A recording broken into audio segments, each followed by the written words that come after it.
Hello and welcome everyone. Myself Arpita Suresh Gaikwad, the student of Electronics and Telecommunication branch and a coordinator of Page Portal. Today we all are gathered here for conducting a second activity, that is pre-topic talk with the team Risers. So what is pre-topic talk? Students are given beforehand some topics and they have to speak at least for 2 minutes on it. Now, you would be thinking that what points should be included in the topic. So, firstly, you have to initialize the topic. That means you have to give the introduction. Second thing, you have to speak on the effects of the topic on your country and our society. Third thing, what is the contribution? Means what is our contribution towards the topic, and what solutions should be given for the to conclude. So I think all are clear. Let's start with the activity. Firstly, I request Manasi Ghevade, ENTC, for giving her speech. Mansi. Hello everyone, I am Manasi Ghevade and the topic that I am going to talk about is education system in India. Education is a transforming journey which improves the quality of an individual's life. It is a journey that accompanies achievements, struggles, success, failures, importance and efforts. Talking about the education system in India, it is one of the oldest and most diverse learning systems in the world. It consists of four stages, that is lower primary, upper primary, high school, and higher secondary. Education between the ages 6 to 14 is considered compulsory and free in India. It is offered by central schools, aided and unaided schools and colleges, private institutions. Administration of education is based on several boards like CBSE, ICSE, and state affiliated boards. Now, let me throw some light on the current scenario in India. Our education system lacks lot of improvements and reforms. There are many reasons it is not prospering with time, one of which is weak grading system. This is unfair as a single examination determines the whole future of the student. Due to this system, children are more interested in fetching marks instead of their overall development. Since marks are so important, students tend to cheat in exams to get good marks and appreciation. Mugging up this subject without understanding the concept is one of the outcomes of this type of education system. And it also focuses more on theory instead of giving practical experiences. According to UNO, India ranks 145 out of 191 in the world for providing education. We are not even in the top 50 in the world. Hence, our education system needs a change and it needs to be modernized. This can be done in many ways. Firstly, by not giving unnecessary burden to the students, learning can be made more fun to the students by introducing computer based knowledge. As we all know, that visual memory is the strongest of all memories. So, introducing computer based knowledge can make learning more fun, effective, and interesting. Fieldwork can also be included so that students know where and how to apply the theoretical knowledge. Education is not only about studies, it's all about overall development. So, by letting the kids do different activities and sports, it is possible for them to figure out their passion and also it further possibilities in life. Not only this, many policies have also been reformed by the government to overcome the drawbacks in the current system of education. As the saying goes, the children of today are the future of tomorrow. Hence, we should start updating our education system for the betterment of students. The education system must be reformed so that students get better opportunities to learn and shine in the future. Thank you. Thank you so much, Mansi. It was wonderful. Now I request Aditi Kowale for giving her speech. Thank you, Abhida. Hello, my dear friends. My topic is social media impact on human behavior and society. So today online life has made new styles of correspondence for us, which has huge impact of social media on regular day-to-day life of general population. Human behavior changes most when it brings most innovative product in the market, which is none other than web-based social media networking. So today we are observing that from a child to very grown-up person are addicted towards the social media live sites like Facebook, WhatsApp, Instagram, Snapchat, Twitter, Tinder, so on and so forth. We have grasped it so determinedly that social media has presently become a fundamental piece of our lives. So everything in the world has two sides. Such like that, social media also has two sides, which are good sides and bad sides. So first, let's talk about the good impact of social media on human behavior and society. Social media gives opportunities, freedom of expressing thoughts, allows discovering new things, allows us to connect worldwide people, helps to get knowledge about everything, and such like that. So many good things we can say that comes under the good impact of social media. In short, we can say that good impact of social media has made new modes of learning and employment creation which never existed before the social media coming to the market. Now let's come to the bad impact of social media on human behavior and society. Social media is addicting. Social life is mostly fake. Means we can say that real life is completely different from the real life. Fear of interfacing face to face, self image issues, and cybercrime and cyberbullying are the most dangerous cons of social media. Now, let's come to the conclusion. Social media changed our life very much. If we use social media smartly, then it will definitely become useful for everybody. Thank you. Thank you so much, Aditi. Now I request Deepti Nangare for sharing her views on her topic. Over to you, Deepti.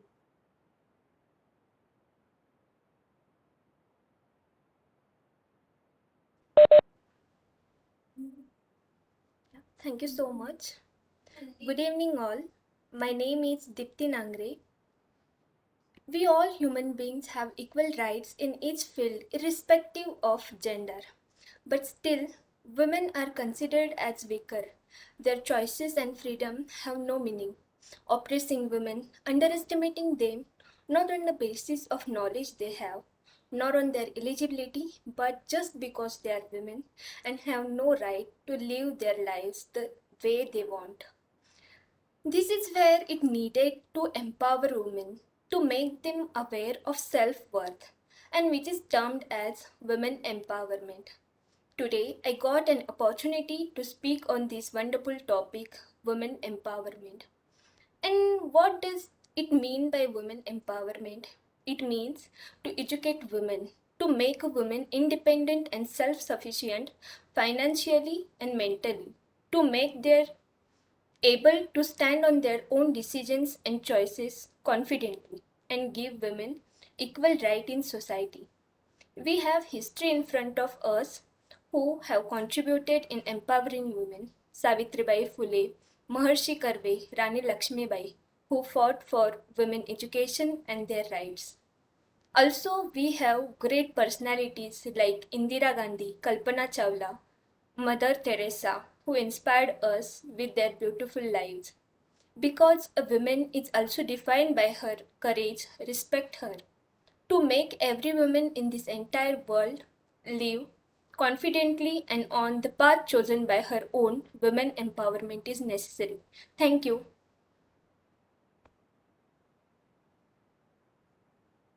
Thank you so much, Deepti. It was great. Now I request Komal Lakde for giving her speech. Over to you, Komal.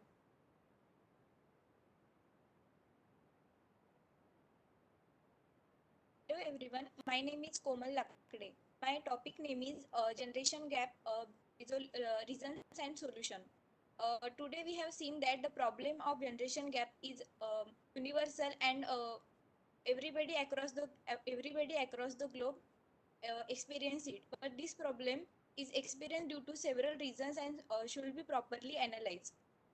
There are several problems that lead to these conflicting problems. The people of all the three mentioned generations have been brought up in a very different way. Due to difference in bringing up, their mental framework is also different from each other. Due to difference in mental framework, their likes and dislikes also differ from each other. When the thought process of two generations is so different that love cannot be expressed even if it exists between these two parties. There are no certain solutions to resolve this problem, but if you want to resolve this problem, then both the parties must have been interested to solve this problem. Realization and high level of understanding is uh, one of the optimal solution. Both the parties should often discuss openly about their childhood and funny and incidents of place took place during their childhood days. They both should realize the peace that can be built by means of cooperation. That's it. Thank you. Thank you, Komal. Very good. Now I request Pratiksha Thorat for sharing her views on her topic. Over to you, Pratiksha. Thank you, Arpita. So, hello everyone, my name is Pratiksha Thorat, and today I'm here to share my views on the topic artificial intelligence, its pros and cons. So, from Siri to Google Assistant, self driving cars, ride sharing bikes, cabs like Uber, it's artificial intelligence that makes us more intelligent and smarter. Have you ever imagined how the cab booking apps estimate the price of your ride even before you take it? But do you know what is artificial intelligence and how it works? Artificial intelligence is a broad branch of computer science aiming to create systems that can function intelligently and independently, just like humans. Artificial intelligence is an imitation of human intelligence processes by machines. The intelligence processes the intelligence processes include learning, reasoning, and self-correction. Specific AI applications include machine vision, speech recognition, and expert systems. As we know, every coin has two sides. So, artificial intelligence also has some pros and some cons. So, firstly, talking about the pros of artificial intelligence. The first one is reduction in human error. The phrase human error was born because humans make mistakes from time to time. However, on the other hand, computers do not make mistakes when they are programmed properly. In artificial intelligence, the information is previously gathered and based upon which the results are described or results are obtained. So there are less chances of errors. Then next, it takes less risk uh, compared to humans. This is one of the biggest advantage of artificial intelligence. Let it be going to Mars, defuse a bomb, explore the deepest parts of oceans, mining for coal and oil. It can be used effectively in any kind of natural or man-made disasters. Then it is also available 24 by 7. Then it takes faster decisions as compared to humans. Now let's talk about the cons of artificial intelligence. The first one is high cost of creation. As artificial intelligence is updating every day, the hardware and software need to be updated from time to time to meet the latest requirements. Also, machines need repairing and maintenance, which needs plenty of cost as the machines are very complex. Then next is it also makes humans lazy with its applications, automating the majority of the work. So it also lacks emotions. Then it also lacks in out of the box thinking. So these were some of the pros and cons of artificial intelligence. So that's it. Thank you. Thank you so much, Pratiksha. It was informative. Now I request Harshvardhan Wadavane for giving his speech. Over to you, Harshvardhan. Hello everyone, I am Harshvardhan, member of Team Risers. Today I will talk about how will you deal with increasing cyber attack. A cyber attack is an attempt to disable computers, steal data, or use breach computer system to launch additional attacks. Cyber criminals use different methods to launch a cyber attack that includes malware, phishing, ransomware, man middle attack, or other method. Attackers may use tools of Kali Linux to perform these attacks.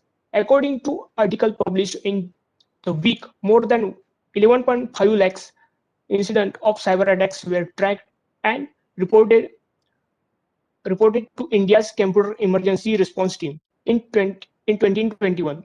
According to official news, ransomware attacks have been increased by 120% in India. Power companies, oil and gas majors, restaurant chain, even diagnostic labs have been victims of cyber attack. There are numerous ways to deal with such attacks. First way, keep your software and system fully up to date. Cyber attacks happen because our system or software aren't fully up to date. Attacker may use these benefits for their activities. Keeping your software and OS up to date ensures that you have advantages from latest security patches to protect your computer. Next approach, I would suggest that install and keep updated total security and antiviruses. I recommend total security over just antivirus having single function because total security included antivirus plus additional features like firewall, ransomware remediation, internet security, anti-tracker, etc. Next way is set unique password for different login so that people will not guess our password or we will prevent ourselves from dictionary attack. Next, do not click on links in spam mails or untrusted website. It may contain Trojan horse or etc. malwares. Do not give personal info unless it is secure platform. Do not install other than trusted platform and do not give extra permission to application for avoiding data leakage. For example, calculator asking permission of call, camera, and location. It doesn't make any sense. Keep an eye on bank account. If you find any glitches, immediately contact with corresponding authorities. By using these methods, we can prevent ourselves from cyber attacks. Thank you.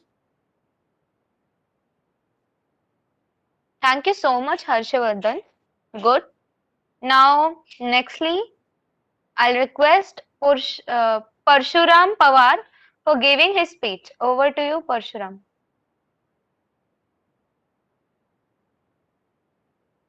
Hello everyone, my name my today's topic developing that is as we all know, AI is regarded as the world's biggest democracy.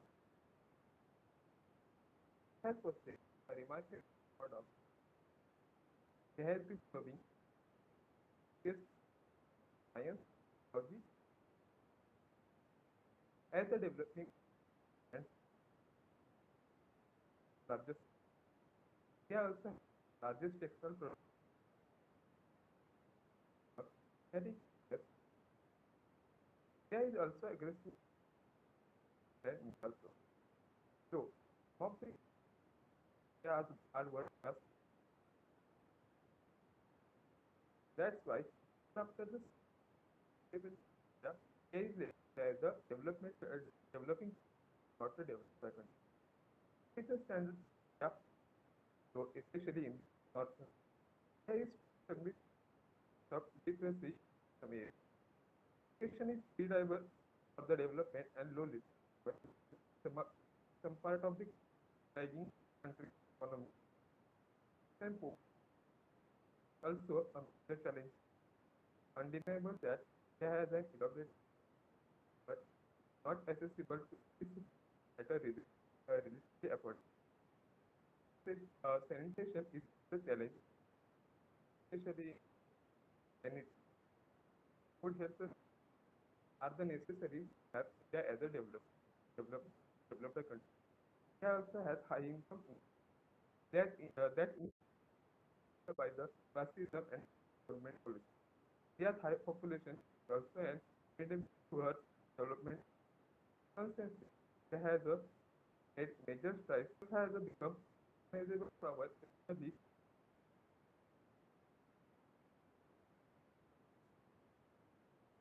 Thank you, Parshuram.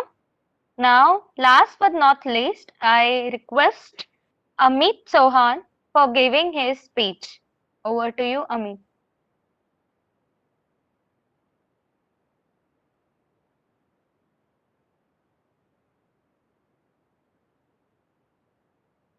Hello everyone, I am Amit Chavan. Today I am going to talk on the topic electric vehicles in India. Today, when the world is using the new technology everywhere, electric vehicles are the future. Global warming, growing demand for fuel, promoting eco-friendly transport are some of the reasons for promoting the electric vehicles. The push for the electric vehicles is driven by the global climate agenda established under the Paris Agreement to reduce the carbon emissions in order to limit the global warming. India is in need of a transportation revolution because the current trajectory of adding even more cars running on the expensive imported fuel causes the intense air pollution. The transition of electric is a promising global strategy for decarbonizing the transport sector. India is among the handful countries that support the global electric vehicle campaign, which aims for at least the 30% new vehicles to be the electric by the year of 2030. Then there is the concern over the absence of manufacturing base for batteries in India. Lack of charging stations makes it unsuitable for the consumers for the covering the long range. Also, the cost of basic electric car is much higher than the average price of the car running on the conventional fuel. As the electric vehicles are the cheaper for the long run and the also environment friendly, Indian government is continuously promoting the use of the electric vehicles. Now, electric bike, electronic car, electronic rickshaw are already in the market. Now, people in India should use the more electric vehicles in the place of the traditional petrol and diesel vehicles. Government has started the campaign to promote use of the electric vehicles. Some rebate on the taxes and the subsidy on the use of the electric cars. Government of Delhi also has started the Switch Delhi to use the electric vehicles more efficiently. Thank you. Thank you, Amit. It was great. Okay. So, thank you everyone for giving your support, time, and effort for this activity. Now, I declare that the second activity is been over, and we'll soon meet in the third activity. Thank you, guys.